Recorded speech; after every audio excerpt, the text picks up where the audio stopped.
नमस्कार, मैं हूं श्रीकांत और आज मैं आपको लेके चलता हूं छत्तीसगढ़ की छोटी लेकिन एक महत्वपूर्ण निगम सीट पर। नाम है चिरमिरी।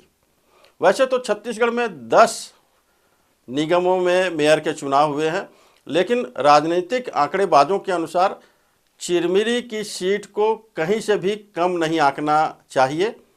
और देखा जाए तो यहाँ की जो टक्कर है वो राजधानी को भी पीछे छोड़ रही है, क्योंकि सवाल यहाँ पर भाजपा और कांग्रेस के दो बड़े दिग्गजों की है।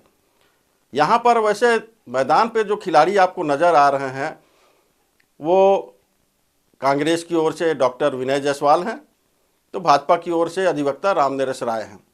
लेकिन इनका चयन इतना आसान नहीं रहा।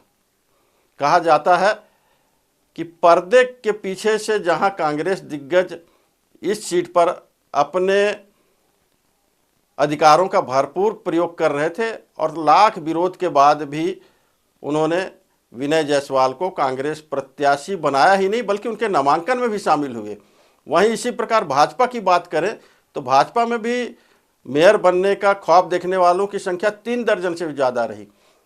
लेकिन स्थानीय विधायक और प्रदेश में स्वास्थ्य मंत्री श्याम बिहारी जायसवाल ने इन सब के बीच में से भाजपा प्रत्याशी रामनरेश राय को घोषित ही नहीं कराया, बल्कि उनके प्रचार की पूरी कमान एक तरीके से रखी रही।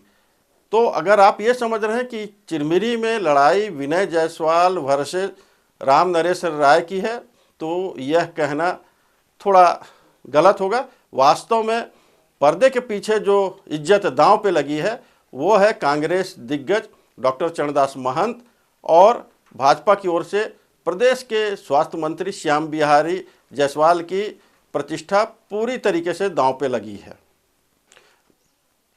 54,000 से ज़्यादा मतदाता वाले निगम चिरमिरी में वैसे तो मेयर पद के लिए 5 प्रत्याशी मैदान पर हैं, जहां कांग्रेस की ओर से डॉक्टर विनय जायसवाल हैं, भाजपा की ओर से अधिवक्ता रामनरेश राय हैं, तो वहीं पर 2 निर्दलीय खिलाड़ी हैं, बलदेव दास और प्रेम शंकर सोनी।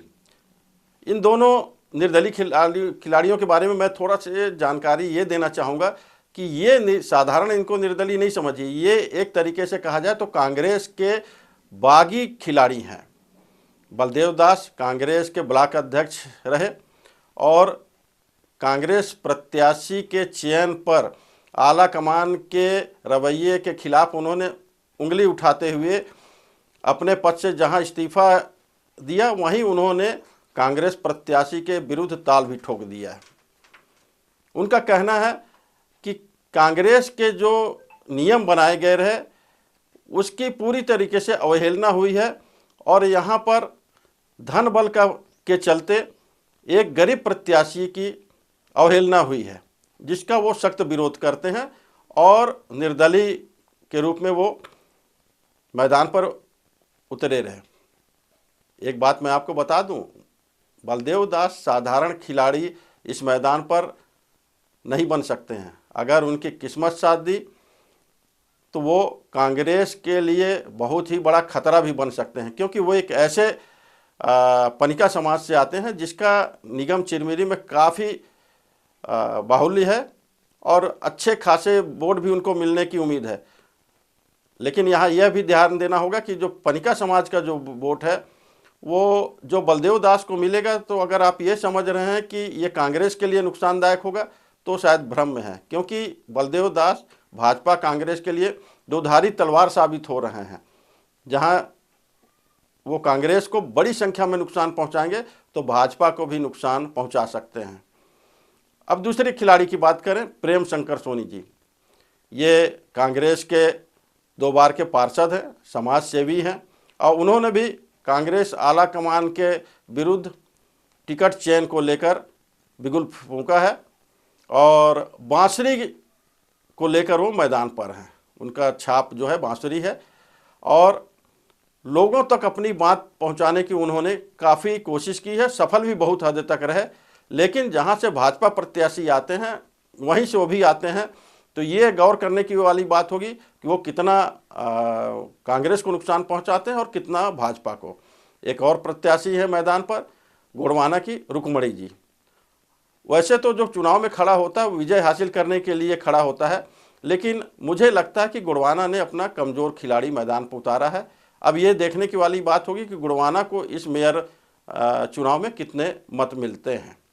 54,000 से ज़्यादा मत वाले निगम चिरमिरी में 36,200 मत पड़े हैं।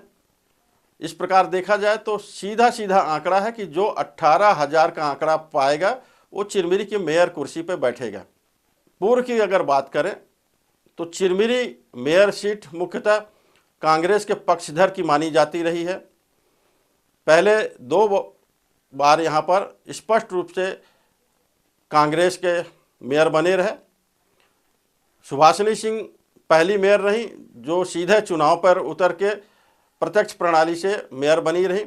उसके बाद भाजपा के डमरू बेहरा प्रत्यक्ष प्रणाली से चुनाव जीते थे, काफ़ी अंतर से उन्होंने कांग्रेस के प्रत्याशी को मात दी थी। उसके बाद के डमरू रेड्डी चिरमिरी के महापौर बने और उस दौर में निर्दलीय सबसे ज़्यादा जीतने वाले में के डमरू रेड्डी का नाम दर्ज है।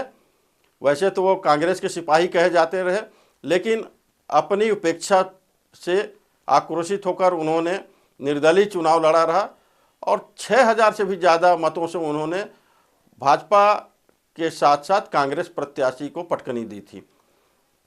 बीते चुनाव में कांग्रेस प्रत्याशी चिरमिरी का मेयर बना रहा, नाम था श्रीमती कंचन जायसवाल, और अप्रत्यक्ष प्रणाली से होने के चलते कंचन जायसवाल बड़ी आसानी से चिरमिरी की मेयर बन गई। अब देखना यह है कि 5वां मेयर चिरमिरी का कौन होगा।